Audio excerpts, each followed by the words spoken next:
Hello. Okay, maybe we can wait 2 more minutes. Or 1 minute. So many people. Okay. And all of you have experience with Groovy? Who have experience with Groovy? 1, 2, 3, 4, 5, 6, 7, 8, 9. Okay. Yeah, it's not a shame. You can keep your hands up. I see. So actually, this presentation will be mainly for people that doesn't know Groovy. But I hope you can help me. Like, you will see something and say, okay, but on our project we do it in better way. So I can learn something, other people can learn something. So hope you will help me. Anyway, that red button doesn't work, so you have no, no other cases.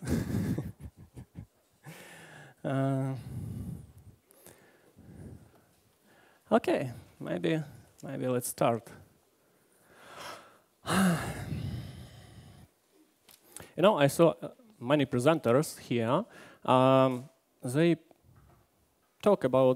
present the same presentation, maybe for the first time, which is great. They became like experienced in this area.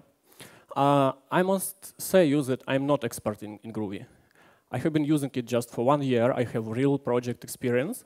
On the other hand, I think it's good that I'm not expert. If I'm expert, I would be bored to talk about it, yeah?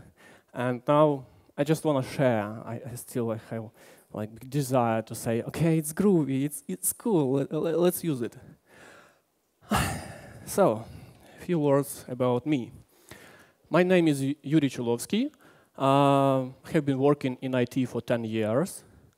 Last year here in Poland, in Luxoft. So I know Java, I know Groovy. Trochę mówię po polsku, ale jeszcze brzmi trochę strasznie. Maybe next year I will do presentation in Polish, but this year I hope that you know English, or understand it at least. Okay. My goal, why I want to tell you about Groovy? Well, it's very selfish. I just want to do less, yeah, like code less, do more with the same amount of code. And I hope and I don't know why Groovy is not mainstream yet. In many cases, it's so much better than Java. And I hope that maybe if other people will learn it, they will use it, and like next year or in 2 years, sooner or later, I will be with you on the same project, and it will be easier for me and for you to work together. Okay, but as Linus Torvalds said, talk is cheap, show me the code, yeah? And I like it, so code is much better. Here it is. Yeah. So, as you can see, I'm not sure whether you can see, but today it's much better. Yesterday, everything was yellow. Today it's fixed. May I use it? No. Okay. Yeah, I can use it. So, as you can see, this is just a plain old Java object, yeah? We have a class called contract, which has 3 fields: ID of contract, client name, and date of contract. And a lot of other stuff. And it is, come on, it is 61 lines of code. Like, too much for a class that does nothing. And, well, who knows how to change it to Groovy, how to change Java to Groovy? Oh, can you say us? No? No? Come on, 10 guys that know Groovy. Yeah, exactly, yeah, cool. What is your name? Peter. So this is expert in Groovy. You can catch him. This is for you. Yeah, I need to motivate people that know Groovy. You can catch him after presentation. He will answer all your questions. And yeah, so actually we just rename this file from Java to Groovy, and that's it. So I can finish my presentation, but let's talk a little bit more. It still doesn't look Groovy. It's still Java. And I don't like it. No, treat me correctly. I like Java. It gives me good salary, yeah, and so on. But we can do it better, yeah. So, and yeah, sometimes I think that those guys that created Java, they are just too smart. They need to, if you look at Ruby, for example, it's simple because those guys are doesn't have PhD, and they just keep it simple, yeah? Okay, so now we have Groovy. What we can do? This is just part of the beans that we had.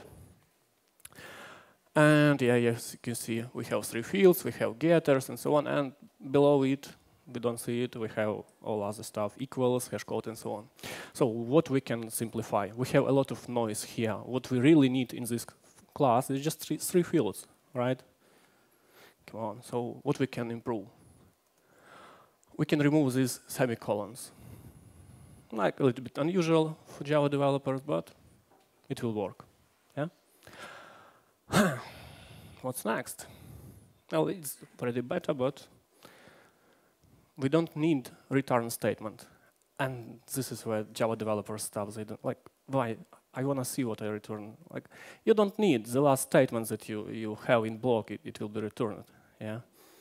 So let's remove it. No, it's better, less noise. Yeah. We also don't need public keyword. By default, each field and wow, so many people. Each field and method is public. So let's do it. Just remove it.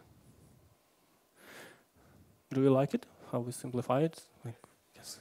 Oh, okay. Yeah, I have actually. Yeah, it's a good person. I have feedback. Yeah, give him 10 cents. Yeah, cool. And we still have those getters and setters. Why the hell we need them?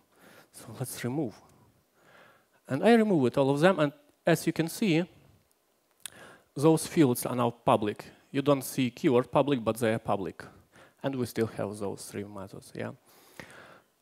Those 3 methods.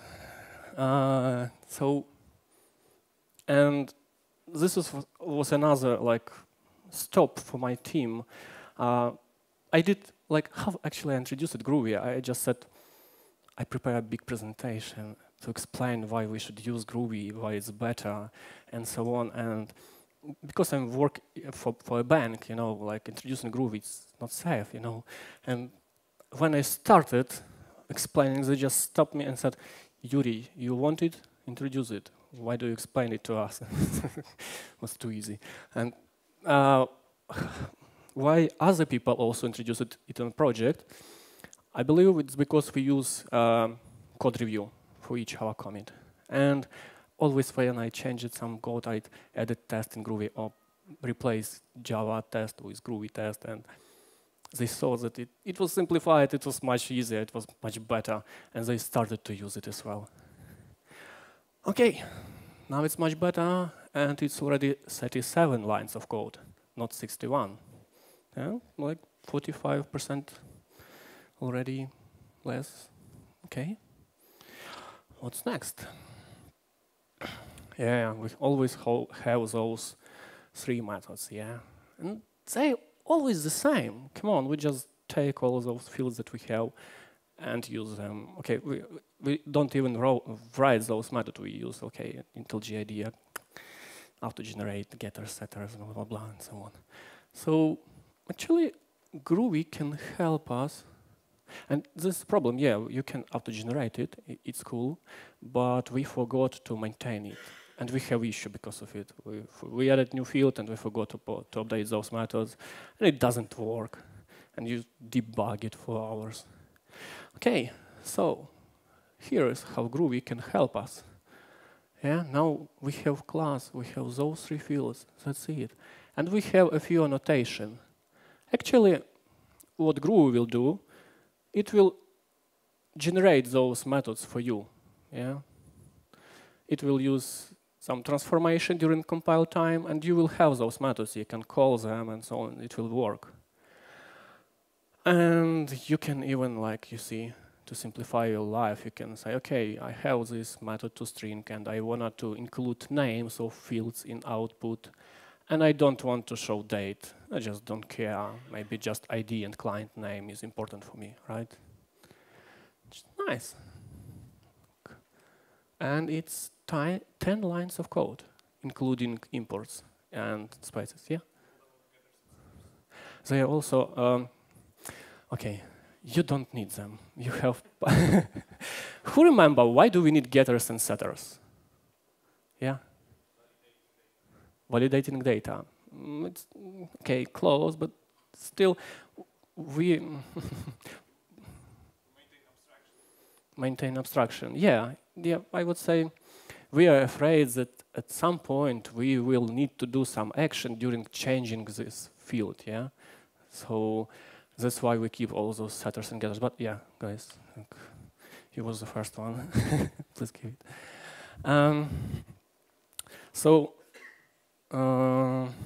Yeah, so actually you don't need those setters and getters. They will be generated.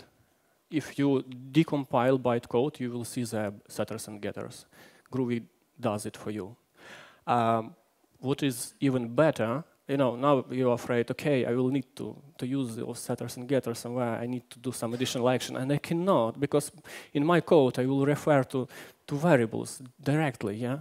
And actually it's not the problem for Groovy. When you set like new contract ID set 5, it will call setters for you. So it's transparent for you and safe. And if you need to do additional action, like, yeah, in setter check that ID is more than 0, you can define setter. So your implementation will be used.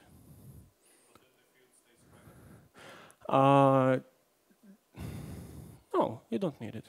Just your setter will be called. Yeah, makes sense? We will talk about it later. When we will talk about changing of mindset, and like even when you start to implementing some patterns, like immutable, it's another way in Groovy, much easier way. Okay. Another example. I'm talking to you about examples that I really use on project. I didn't want to repeat those introduction. Like, I started to put those stuff into presentation and I said, come on, guys, they can read it online. And here is my experience. I just tell you what I really use in my code. And yeah, now we use Groovy just for test, but it's already like a good thing for me. So, here, what do we have? Yeah, when you create an object, and here how you create it in Java at all, yeah, so you create new contract, set ID, date, client name, blah, blah, blah, and output it. How it will look in Groovy. Yeah, like, yeah, I forgot to mention what I don't like here is that like this contract, this object name is used in each line. It's a noise. You don't need it. Yeah, and these parentheses. You can avoid this. And verbose, println statement. Anyway, here is how it looks in Groovy. I hope it will inspire you to use it sooner or later. So what do you have? Let me see. It is convention like used in Groovy to declare hash map. So you have field name and value. Field name and value and so on. Which is nice. Like, you still have the same amount of lines of code, but I don't care. This one is much easier to read. You don't need to parse it and see like, okay, I do the setters, okay, set some value. I see that I do initialization of this object and I have all the values and it's easy for me to update it. Much easier to read and maintain. And this println, yeah, nice. Another thing, since I work with bank and they have their own frameworks and other teams, they have their own convention and you cannot tell them how to do it right, yeah, so they provide you a lot of factories that actually do nothing but just create some instance of class and you need to call set this value, set that value and so on. So again, you need to mention name of object. And maybe, yeah, you don't call setter, but you set like, okay, my contract dot ID set 1, my contract dot date set new date, which is again verbose and noisy. So you can use this closure, which is called with, with, and inside it, you just set it. So like, assume that you are inside this object, yeah, and you just set values, like client name will be test. And why I need this it at the end? It actually in Groovy means this in Java. And the last, as I already mentioned, the last statement, the last value in block will be returned. So I can write return it to give it. Because if I don't write it, like we have this value which is, I believe, void, because we set something. Oh no, we maybe have string. So string test will be returned instead of this object. If I'm not mistaken, you can correct me. Okay, nobody do. Okay. That's why you need to write it, like return object at the end. Which is also nice, because here it's really simple, but when you work with real business object, it's 20 fields or 50 fields. And in such case, it's much easier to maintain and read.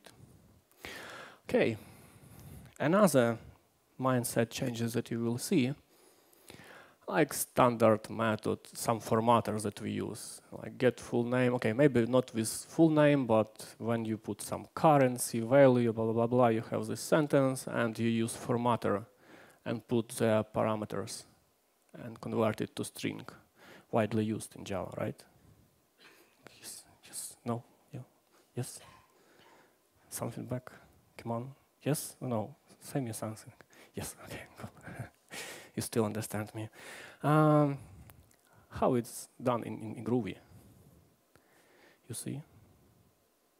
You just write this string and some values inside it, and it's called G string. So all values will be calculated. Also nice for me. And widely used. Oh, who saw JSON in source code or SQL in source code? Yeah, like who saw it? Yeah, yeah. Oh, still not many people. I'm happy for you that you don't saw it, but I saw it many times, and it's so a pain when you need to update it. I like that Intel JDD, who used Intel JDD, yeah, we use, yeah, we cool. And it do some stuff for you, so you would just get this JSON insert and it do all escaping for you, which is nice. Until you need to update it. It becomes a nightmare. And yeah, like when I saw it, like, what the, who, how come? And this is how it looks in Groovy. Like, yeah, another feature. So you use not one, but 3 double quotes. And here you have, you put it as preformatted text. And that's it, until it meets the next one, 3 double quotes. Nice? Yeah? Especially when you use it for testing, because you have a lot of such data. And it's easy to update. Because we always add new field, rename, class, blah, blah, blah. It works fine. Okay. Another, so I talk about small things that I really use in project. Another is truth. Often we have some collection, object, collection, and we know there should be one element. What we still need to write, if contracts is not null, like it's list of contracts, yeah. If it's not null and size is more than 0, then blah blah blah, return. If not, if we didn't like, if collection is null or empty, we will return unknown client name, yeah, which is widely used also, and it's ugly. Like here, how it looks in Groovy. So you say, okay, it's contracts, and it will return you Boolean value here, which is unusual, that any object can return us Boolean value. And yeah, in this case, it will like null is false, empty collection is false, empty string is false, no, and null is also false, yeah. So it will be checking it, and if it's not null, then we know that it's not empty, it will have at least one element, and we can get it. If it was false, we will return unknown, yeah? Simple. Yeah, this is how those truths work. So null is false, empty string, and so on. And 0. 0 is also false. Okay. Another one, Elvis. Elvis, yeah, we have in Java something like this. Like if value is not null, then value, other case, use some default value, yeah? Like, I believe all of us use it. Here is how it looks in Groovy. So they just saw and removed this part and this part. Simplified it, keep it simple, yeah? And why it's called Elvis? Because if you look at this, you can see Elvis that is smiling. No, not smiling, but he's, you know, how he looks like. Yeah. Another case, a similar one, is to be, like, we did a similar verification, but in this case, okay, maybe it's bad explanation, but assume we have 3 of objects, and you need to check, okay, that first level object is not null, second level object is not null, and so on, and at the end you get this value, yeah? And you have this, a lot of not null, and that not null, and so on, and only then return something. Ugh. Here's how it looks in Groovy. And I hope maybe in future it will be implemented in Java. I thought that some people are fighting for that. Okay, so like how it works, we have this question mark, and it means if this object is null, then just return null, and then don't try to run all those methods, getting value from those fields and so on. Nice? And it's not null, okay, then get first 0 element. It's not null, okay, get value from from it. Sorry, need some water. Collection. I don't know how we could live without them. I ask about collection on each and every technical interview I have. And for me, it's main information about candidate. So we do it in many ways, yeah? Like here you just need to put 3 elements in array list. It's common, you will use it. You have some predefined data. So you write new array and that, which again, a lot of noise because you have this list one. Another implementation, like you create array list and define, okay, but we will have our anonymous class. And there will be initialization of it, and you will just call add, which is, okay, more lines of code, but for our heads, for our minds, it's easier to accept because there is less noise. You see what you are doing here. Yeah, we also have this implementation in Java, which is nice, but as you know, you will receive immutable list. Yeah, another approach, and it was widely used in our team before we migrated to Java 8, is to use Google Guava. It has a lot of stuff to work with collection, which is really nice. But it can be even better. So this is how you define list in Groovy. Square brackets, elements, that's it. Oh, and what is this?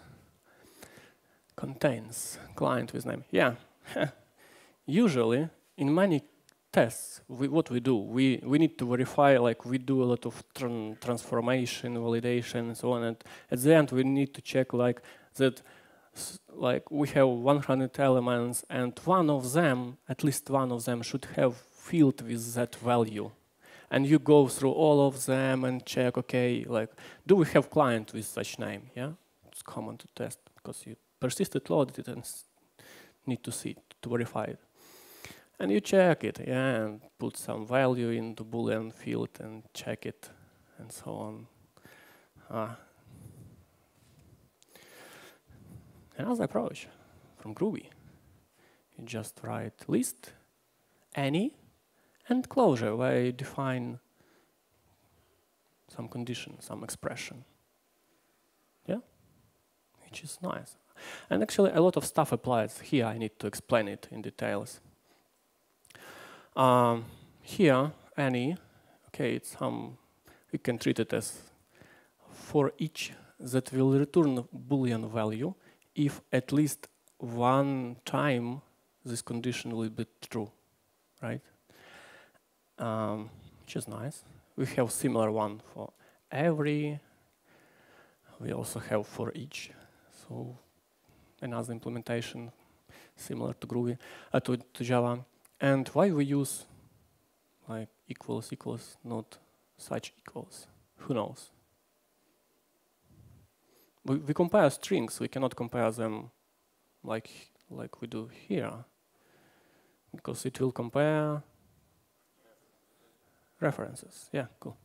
Here it is. But in Groovy, they thought, okay, who really need to compare those references? We never do this.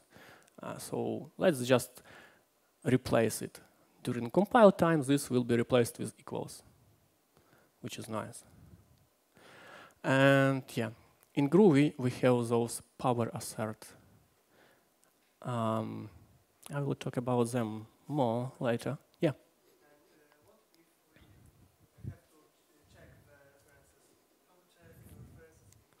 Yeah. In like you have object dot is method and send another instance.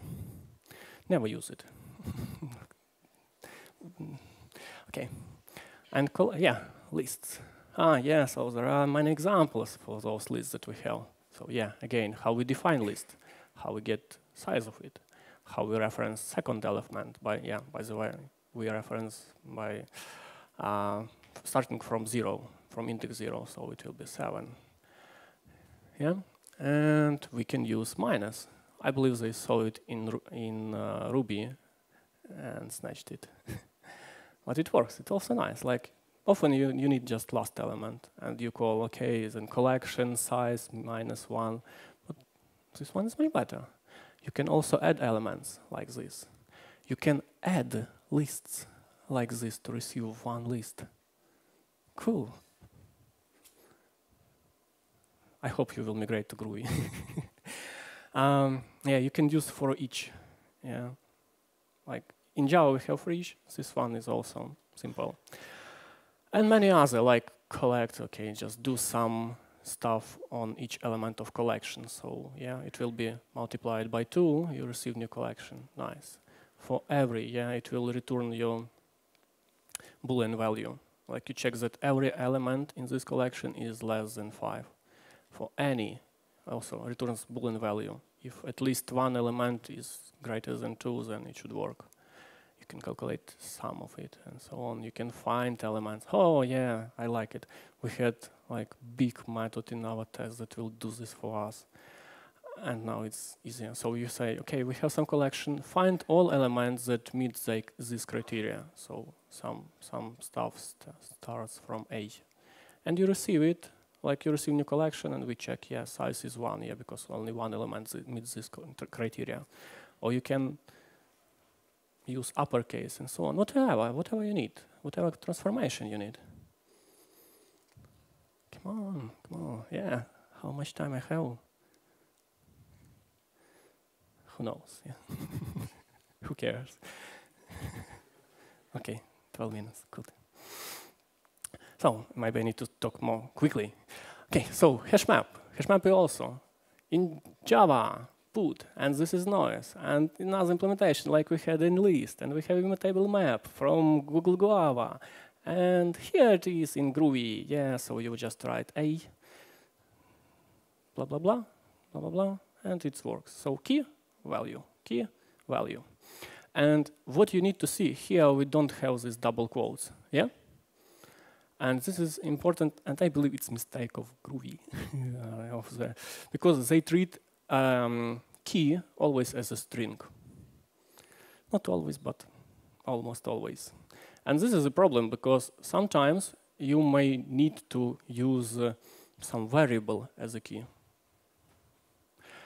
In this case, you need to use these brackets to let compiler know that it's variable, it's not a string.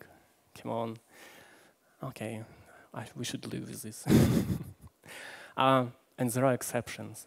There is a good presentation called Groovy Puzzlers, and they show all this not very good stuff in Groovy. And so, for example, if it's variable, who cares? It will be treated just as string A. But if it's variable with type integer, it will be used as integer here. Don't know why, but yeah. Yeah, and we started with patterns. Come on, guys. Yeah, we will talk about immutable very soon. Singleton, one of the implementation, how to do it.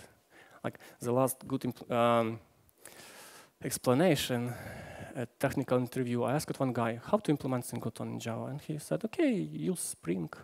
It's easy. Yeah. So you can implement it. Yeah. And here's how it looks in Groovy. So we just annotate it that it's singleton, and you will have a method called instance. You just call it and receive it. Nice. Immutable. Yeah. Who remember how to implement immutable object in Java? It's really such a pain. You need to define class final, because anybody can override it if you don't do it, and break everything, make it mutable again. You may define variables final as well. Also, you cannot use setters, only getters. And on top of that, if inside of it you have mutable objects like date in our case, you also need to make copy of it. Because if you don't do, then somebody has reference to this date and can change it. Also on getter, you also need to return copy of this object, because again, somebody receives it, can change it, blah, blah, blah. If you have 20 fields, okay, lucky you.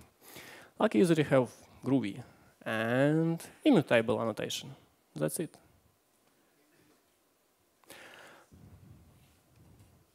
Okay. Builder. Yeah, another builder pattern.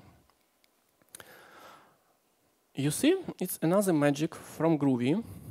You can write as it's something similar to JSON. So you said, okay, I need a JSON builder.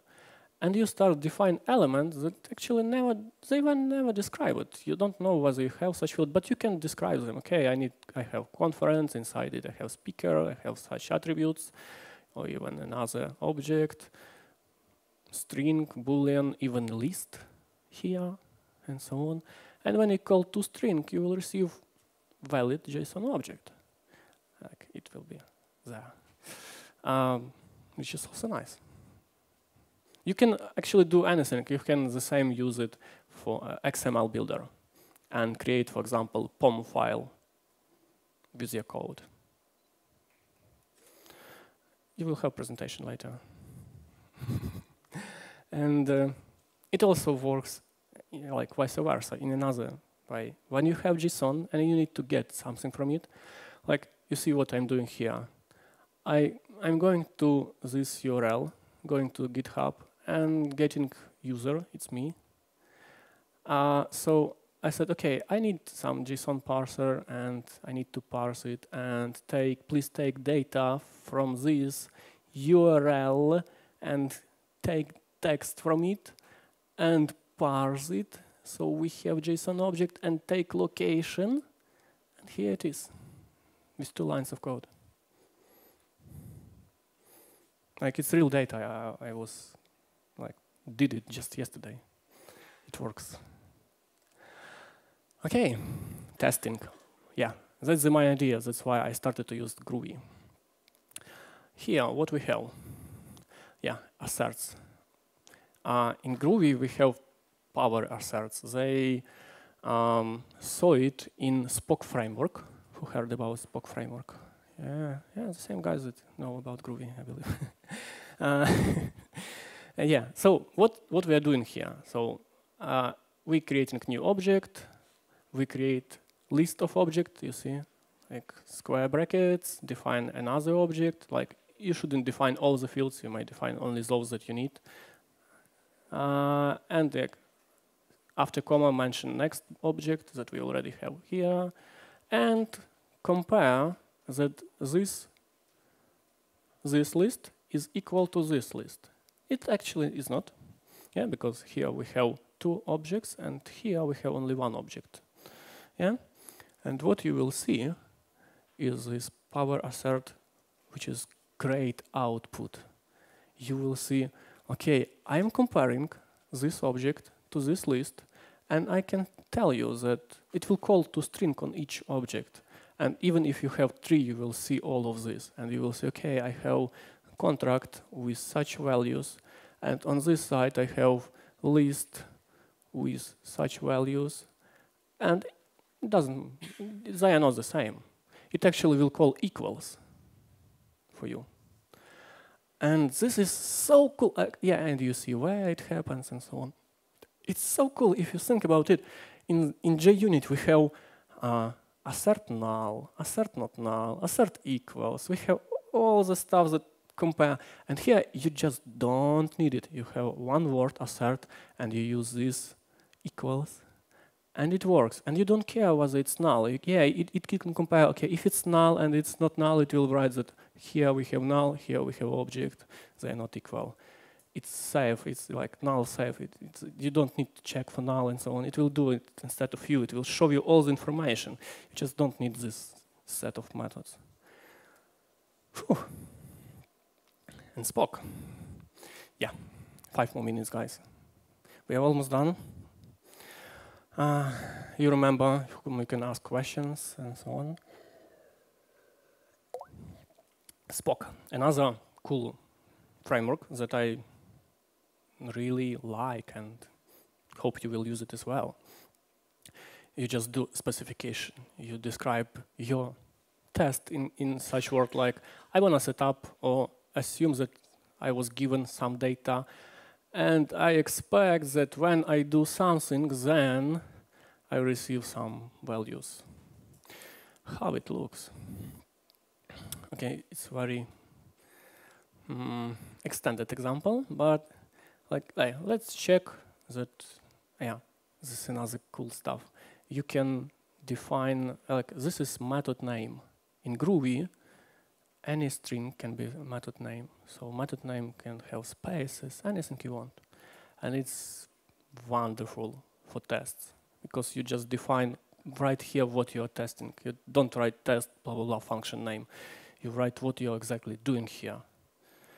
And yeah, here this is also in Groovy you don't need to define type of variable or methods. You can just say, okay, I define that I have it, and I don't care which type is it, because Groovy is scripting language. Yeah, it's not statically compiled. You can, if you have variable like def, my variable set one, and after that you can set another value and so on. It will know what you use and will define type during runtime. But I don't recommend. I didn't use it in presentation because people overuse it. They, oh, okay, we don't need to define type. I always throw this okay, hash map, string, my object, blah, blah, blah. It's so variables. And they just define def and so on. And later it became pain for them because they have some method, it returns something, and they don't know what it returns. They know like method is called getUser. They don't know whether it's user ID, username, or it's object, or what is it. And you just need to go into this method and see it. So I recommend you to use types wherever you need. Just use def if you have two different objects, like two instances of different classes, and they have the same method, like, I don't know, fly, do something. And you don't want to introduce common interface for those two classes. You just know they have the same method names. So you call that method, and Groovy will know which method to call. Also nice. So let me explain how this Spock framework works.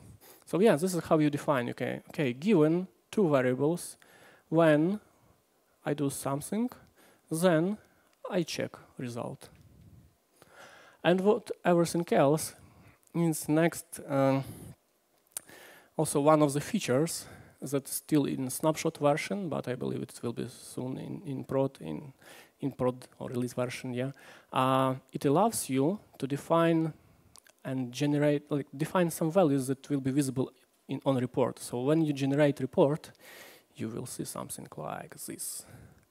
So you see, this can be something like your user story. Given that I'm an administrator, when I try to log in, then it passes. Yeah, you can write it like whatever you write here, yeah, will be visible in report. Yeah. Because if you use, we have those JUnit reports and they say, okay, all tests pass, or some tests fail, and you don't know what it means. Actually, business guy don't know. And here you already know. Even QA can see this test and say, okay, we have problem on this area. And also define. And you see here, you can see all tests. You have see only pass it, fail it. You can have some tags. And here it is link. I like it, link to Jira. So we can define it like, okay, I have issue for this test, and here it is. And it works. So when you open this report, you see, okay, it's this test file, so I can open Jira and see what the issue was about. Yeah? Cool. What else? Here is, yeah, you can have general description of your specification, like in general we test this component and so on. Okay. Yeah, and one more feature from Spock, you can use rollups. I didn't mention here annotation, but you can define like, sometimes you have in JUnit it's called parameterized tests. Sorry, it's so hard for me to say it. When you define data set. So you said, okay, we call the same method, but with different set of data. Yeah, and here it is. So you define, okay, we check that this condition where, and here we have set of data. And you see, like those variables are never defined. This name, length, but Spock know how to parse it, what to do with it. So it will take data from it and run it, which is also cool. And one more. How much time do we have? 3 minutes. Okay, let's finish. Oh, we also have Stream API in Java. Like in Java 8, who used Java 8 on project? Cool. We have 5, 6 people. Wow, nice. Yeah, because we migrated to Java 8 just a month ago. It was such a pleasure. And like, yeah, so we have this Stream API, so we can define, okay, we have list of contracts, we define, okay, this is stream, this is filter, I want to get only those contracts that were signed after some date, and return me list of those. and here how it looks in Groovy. So if somebody asks you, do we still need Groovy? We have Java 8. You can say, yes, of course. So let's sum up if we have just 2 minutes. Yeah? Oh, we know that in Groovy we have this optional semicolons, parentheses, return keyword, public keyword, and so on that you can remove. We have gstring where we can define predefined text, everything. We have those struts, collection API, power asserts, which is very nice. A lot of AST transformations that we don't have time to cover, but yeah, one of them is you remember immutable, you remember toString equals hashcode, and I really recommend you to read about ours, like type check it, when you can push Groovy to check types of your variables during compile time, because it's scripting. You don't know, you receive just runtime error when you do some stupid stuff. But here, those two can help you to find all those mistakes during compilation phase. And yes, like comparison between Java 8 and Groovy. Let's skip it. And we have infrastructure. Yeah, we have everything we need. So we have web frameworks, we have some templates, we have testing frameworks, we have some library to work, like parallelize our work and so on. Oh, and then you can read some links you can start from. I'm glad that here was so many people. Wow. And thank you for your time.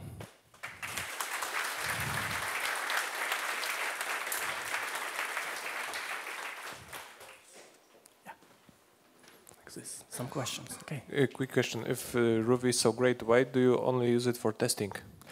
Yeah, because like security in bank, so you need to persuade somebody that Groovy is still safe and we can use in Groovy. We already have 2 projects in our teams that use Groovy in production, but mainly for internal, for tools for developers, so it's not a problem if they will fail. Like maybe in a year we will use it, maybe even earlier. Okay, and another question. You've mentioned these 2 annotations that can enforce static type checking, yeah? Yeah. Can you enforce it globally, like for whole project, like in some compiler switch or something? As far as I know, not yet. You can define it above class, but yeah, that's why maybe I don't like it. They developing this feature to define like, okay, for this package or use it at all. Not sure was they finished it. Okay, thanks. Thanks. Any other questions? Yeah, I see there. I got a question. How would you mix Groovy into Java EE application? I don't see any. Like there are maybe issues. So it's just compiled to bytecode, the same as Java. So it more or less safe. It doesn't work. We have some pitfalls when we use mocks, for example, because Groovy do some magic with bytecode, mocks do some magic, and sometimes they're not compatible. So you can try. It should work in most cases. Thank you. Welcome. Okay. Any other question? Nope. So let's thank again. Thank you very much. Thanks.